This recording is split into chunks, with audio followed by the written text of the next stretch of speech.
So, in this final portion of The Sacrament of Abortion by Ginette Paris, she gives a prescription of how to handle abortion guilt and grief.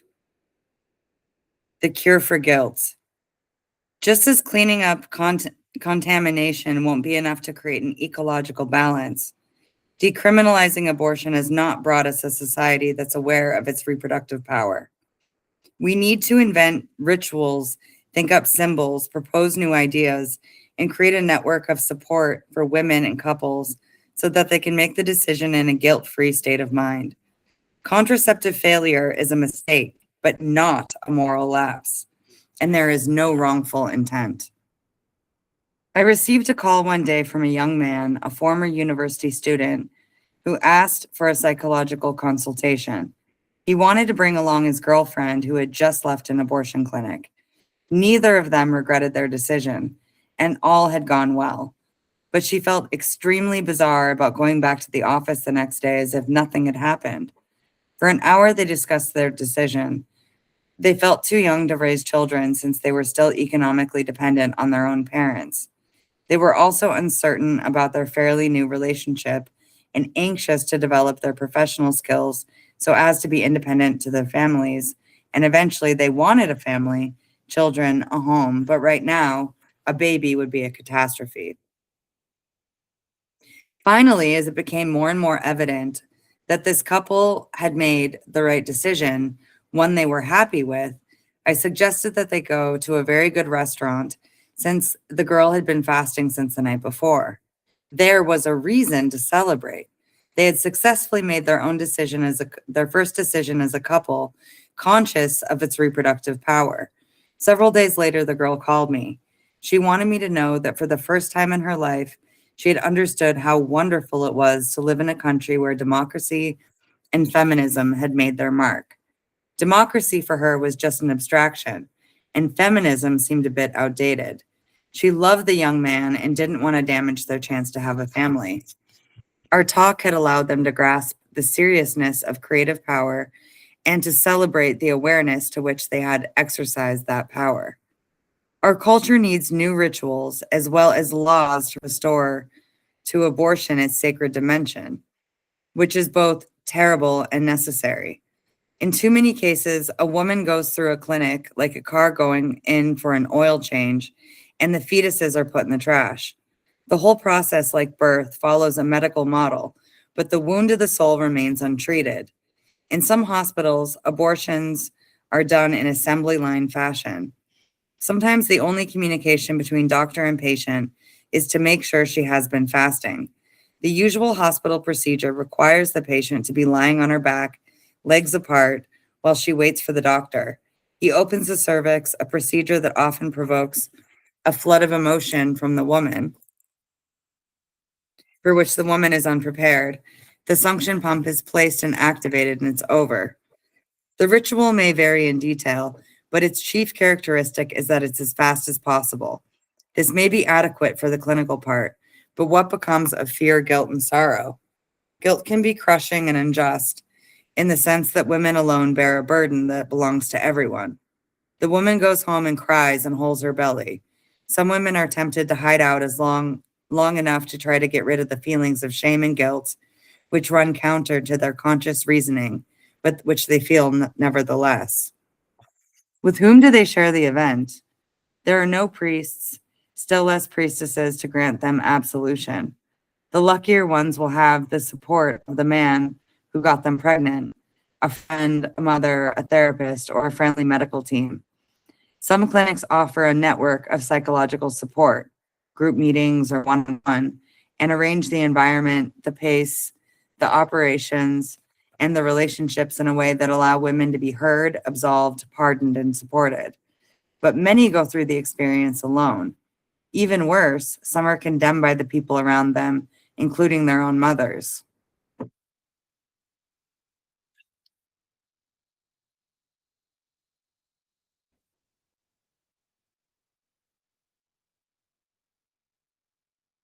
How should a woman comport herself before, during, and after this important event? Such questions are generally left unanswered in a cultural and religious void, which puts the guilt and sorrow on the woman, the couple, and perhaps the parents, without support from society at large, still dominated by the Christian values.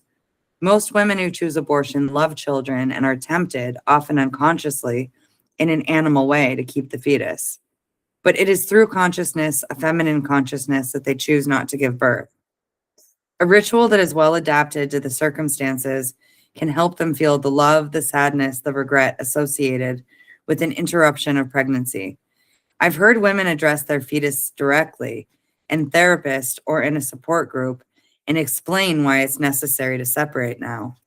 Others write a letter of farewell and read it to a friend, a spouse, or indeed to their whole family. Still others invent their own farewell ritual, inspired by perhaps rituals from other cultures, like offering a little doll to a divinity as a symbol of the aborted fetus. In addition to saying goodbye, a woman may need to talk about how she will focus the energy that will not be devoted to another pregnancy. A woman is often conscious of having something to contribute. What is the other task she wants to accomplish? Why does it seem more important to her than continuing with her pregnancy? To what ideal or what set of values is she sacrificing this fetus? Is it useful to think through and communicate it to someone else? This is where a group, a ritual can help, along with an atmosphere that allows ritual to have its beneficial effect. I won't deny that some women are selfishly motivated, since there is egoism in all kinds of decisions, even in the decision to have a child, who is then a doll, a compensation, a weapon in the martial relationship, a trophy, a proof of one's fertility, a projection of one's ambition. By giving to a career is not necessarily a selfish act. If a young woman aborts before she's had a child, it may be helpful for her shortly after the abortion to spend time holding a baby in her arms, cradling it, and feeling the special beauty of a newborn. Some teenagers believe that having an abortion is a sign that one will not be a good mother. It helps them to think of abortion as a maternal decision, a mother's responsibility. The first a woman has to make, and often without any previous experience of maternity. This is why it's important to not be cut off from babies if one aborts for the first time and is never given birth. In the same way, accident victims are advised to get back into their cars as soon as possible so as not to develop a fear that increases with time. Abortion is a heartbreak. It's like the other life experiences when we're confronted with an impossible love or a broken friendship, sacrificed for the sake of reason or necessity. The pain of having to say no is the same. We feel we could still love that person for the rest of our lives, but it just isn't possible. In almost all cases, the aborted fetus represents an impossible love. It's rare for a woman to choose abortion because in some way she dislikes the fetus. She sacrifices it for the sake of something she judges at this moment to be more important, whether it be her existing children she'll have one day, or her own psychological, economic, or psychological survival, or the fate of the planet. A friend offered me her testimony when she learned I was writing this book. 7 years after an abortion, she decided to write down her experience in detail and allowed me to add it to this chapter. Her profession is midwifery.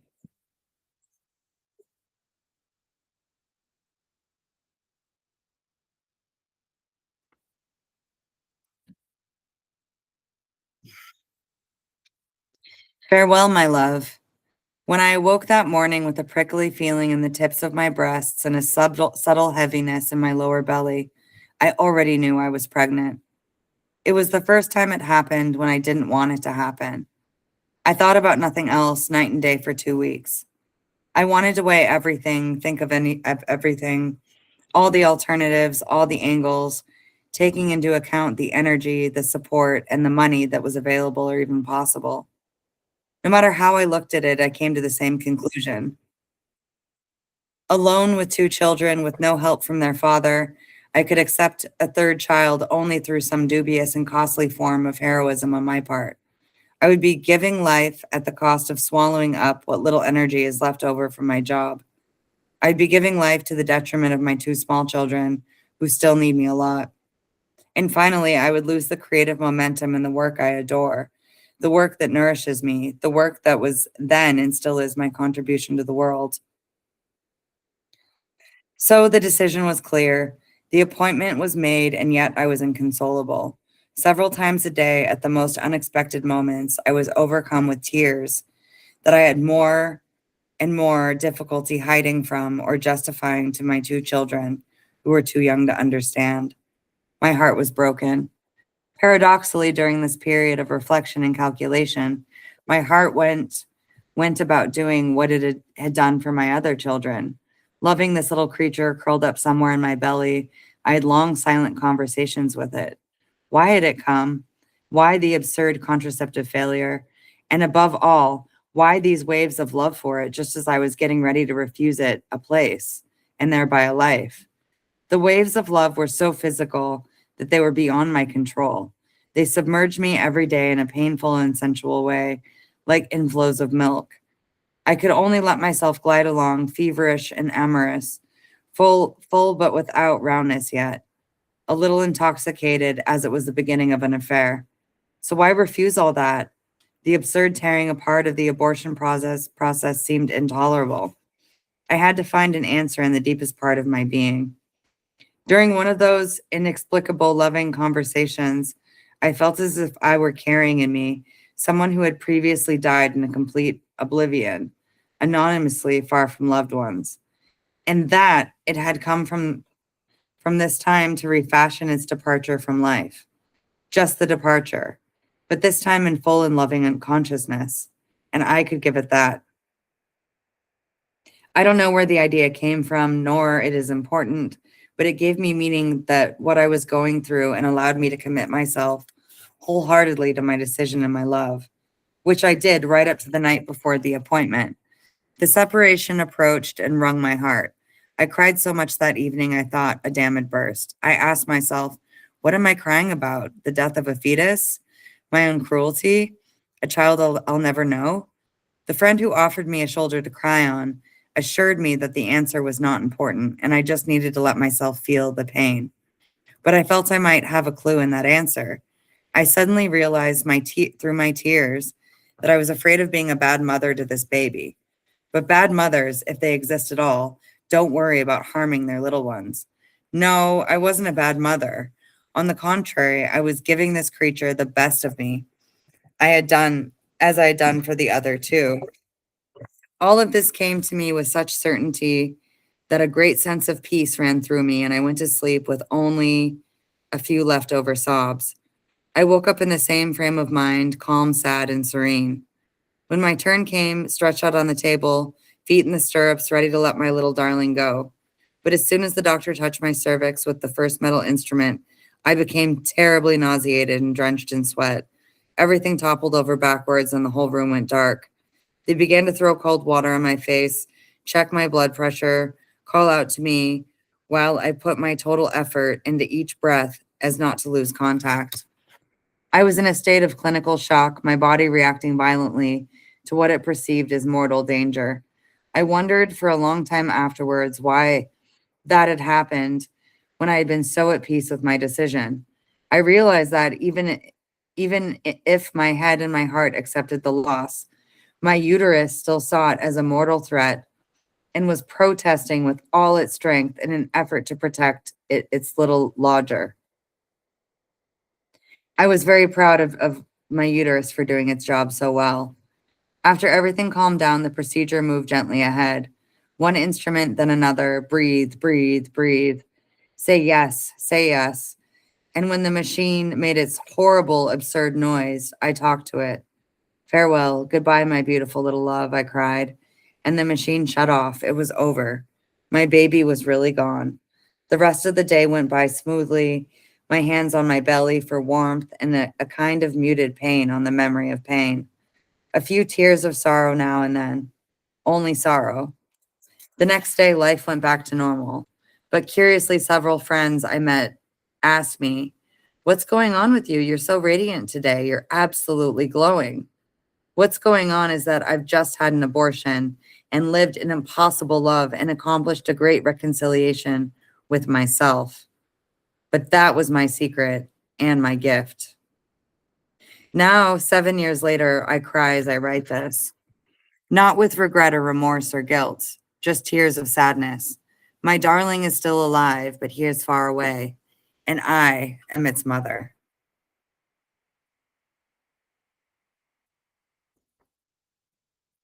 Not sinful, stupid.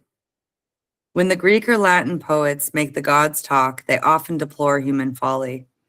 The divinities complain that humans are so proud, so jealous, so uncontrolled in their ambitions that they, the gods, have to get angry and impose some order so as to make human experience the results of their stupidity. So when pagans were faced with epidemic, famine, madness, or nightmares, they asked themselves questions like these: which god or goddesses have we offended by our behavior? Why are we being punished? What foolishness on our part could bring about such a calamity? These questions may sound like superstition, but they're a way of speaking through images. The ancient Greeks took their divinities with a much larger grain of salt than was used to season our catechism. Today, we use another vocabulary. We ask ourselves, what's my problem? What does my neuroses come from? What values am I neglecting? Where does this psychosomatic symptom come from? Instead of saying, I'm sick because I eat poorly and get no exercise. The ancient Greek would have deployed the same idea, saying, I'm sick because I've offended Demeter, the goddess of nourishment, or because I don't honor the god of sport. And that could mean Artemis in the case of an adolescent girl, or Hermes or Apollo, depending on the context.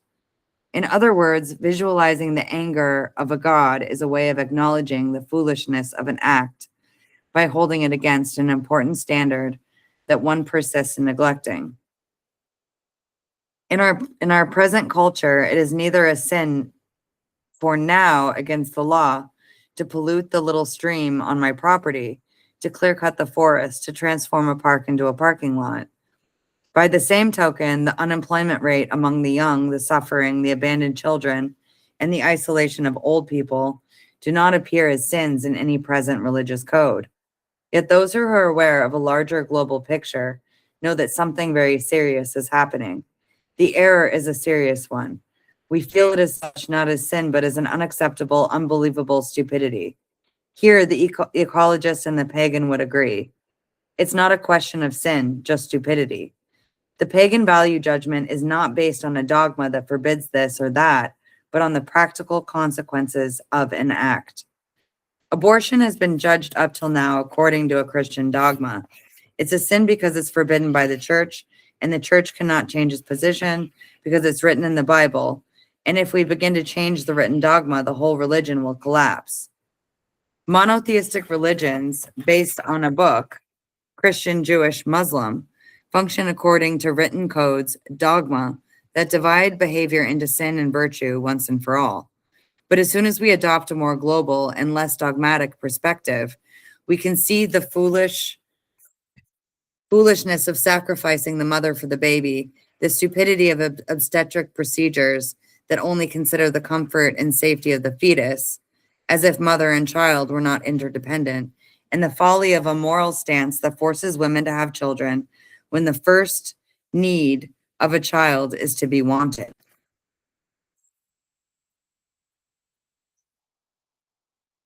Shame and guilt. Sin carries with it a guilty feeling, whereas stupidity provokes a sense of shame. When a sin is confessed, penance is done, and that's that. It's the same with infractions of the civil code. One is pronounced guilty, one pays his debt to society, and we're all even again. But when you've done something stupid, you feel ashamed, sheepish. Shame is an inner experience connected to our deepest being. This is why it provokes uncontrollable physiological reactions like blushing. Anthropologist E.R. Dodds establishes a fundamental distinction between a culture based on shame, generally an oral culture, and one based on guilt, with a written code of law and a judicial system to enforce it. In a guilt culture, one might think there's no wrong done if one is not caught, and no shame either. But this distinction is never absolute. Abortion, for example, involves an intermingling of the two. Even though it is no longer a criminal act, women who abort experience both shame and guilt. Shame always expresses the values transmitted to us by our culture. It springs up every time we think we've mocked some standard of behavior that's important for us in the community around us. We can't eliminate feelings of shame, but a shift in emphasis is possible. All cultures use shame for many kinds of indispensable training. A child, for example, has to understand, no matter how skillfully the incident is handled, that a certain amount of disgrace is attached to peeing on the living room rug, to disobeying the properties of living in society. Shame and guilt are unavoidable in the educational process, but the social consensus needs to be re-examined at regular intervals and questions asked again and again. Where does that shame come from? Is it really shameful not to mow my lawn? Should I be ashamed if I'm not financially successful? Is it shameful to be fat, ugly, old, or alone? To be a young boy and to have a visible erection on the beach? To be illiterate, to belong to an ethnic group judged to be inferior? To have an irritating accent? To see my mother make a social blunder? Should a university student be ashamed at not understanding a phrase like historical reductionism is only the contradictory exclusion of a formalist reduction? So ashamed that he does not dare open his mouth for a whole semester?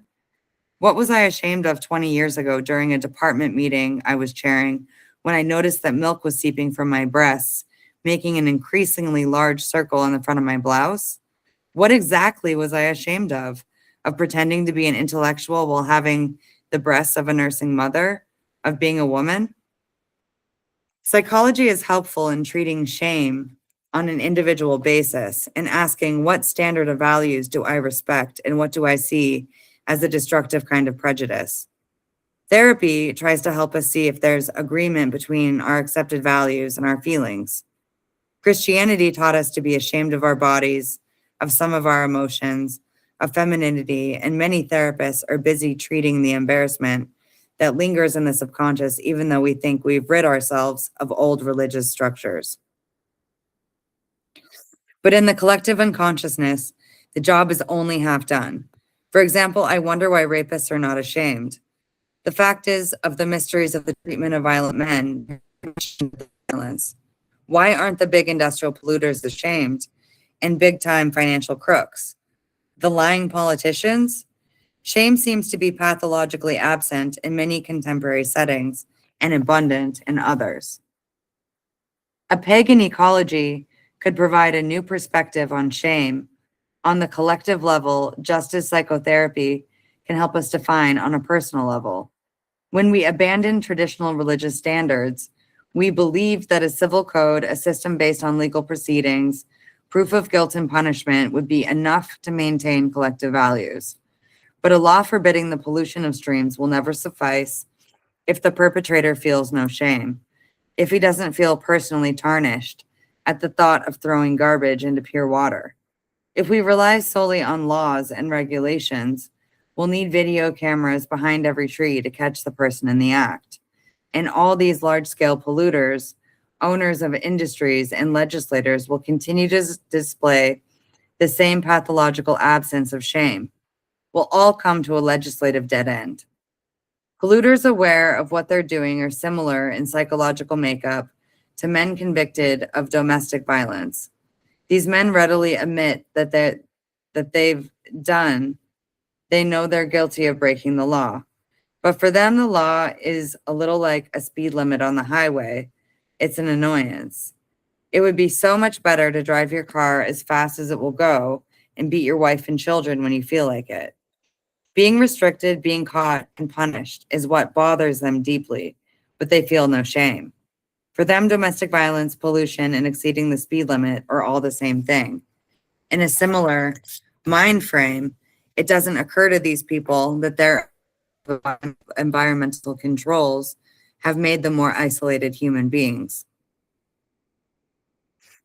It's foolish to want to eliminate feelings of shame because they signal the internalization of a moral value. but we must constantly monitor the values attached to shame as we educate the next generation so that it can be put aside when it no longer expresses our ideals and can be revived when it appears to be pathologically absent. The shame felt after an abortion should be part of this reevaluation. When an abortion is necessary, not only should there be no shame, but there should be a new consensus that to have a child who cannot adequately be cared for is shameful. Women and girls universally associated with nature inevitably become rapeable, usable in a culture that fails to value what Artemis represents. The philosopher Mary Daly, a feminist Artemisian in intransigence, by analogy with the Indian caste system, speaks of women as an international caste of touchables. When a culture refuses to recognize the inherent value of a woman, when her worth is measured as it relates to another value, the child or the man, self-awareness is perceived as an absence, according to Daly, since the woman can only be seen in the context of her relative usefulness. In that context, she says, women are touchable, natural resources are exploitable, girls are rapeable, and children can be mistreated. Some part of nature and some part of womanhood must remain virginal. One must perceive in oneself, whether man or woman, an intact strength, and radically feminine. It is the Artemisian part of the anima that guards the untamed zone of our psyche, without which we risk becoming over-domesticated human beings, too easily touchable. The same quality allows us to visualize a world of increasing respect for children, a world in which one can occasionally resort to abortion when it's necessary to sacrifice the fetus to a higher cause, namely the love of children and refusal to see them suffer. Abortion as a sacrifice to Artemis. Abortion as a sacrament for the gift of life to remain pure.